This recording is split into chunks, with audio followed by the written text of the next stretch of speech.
All right, quick emergency edition of Leaving the Yard. South Carolina has officially learned where it will be heading for the NCAA tournament. They will be going to Raleigh for the Raleigh Regional to face James Madison on Friday at 2 p.m.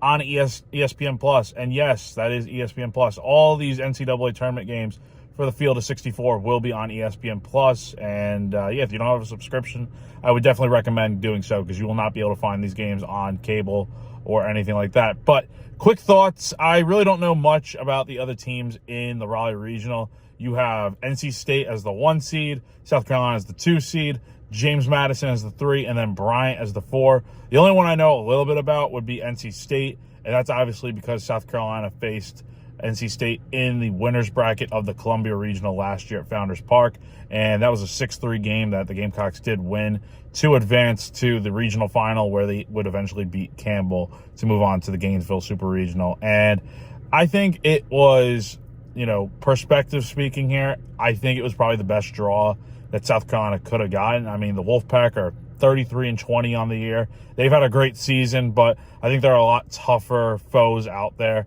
I thought that maybe the Gamecocks would be going to the Chapel Hill Regional, which I think is where LSU ultimately ended up going, and that's a tough draw for them.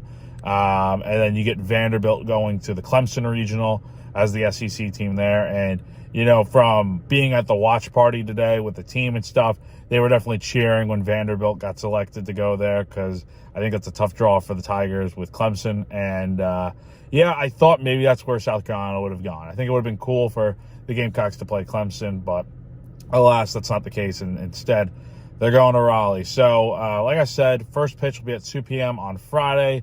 I should be heading up to Raleigh on Thursday. I think there'll be like a media day or some sort of press conference type of setup and all that. But be sure to stay locked into GamecockCentral.com for all live updates and coverage throughout the week. And, it should be a good one. Thank you guys for tuning in. For GamecockCentral.com, I'm Jack Veltri.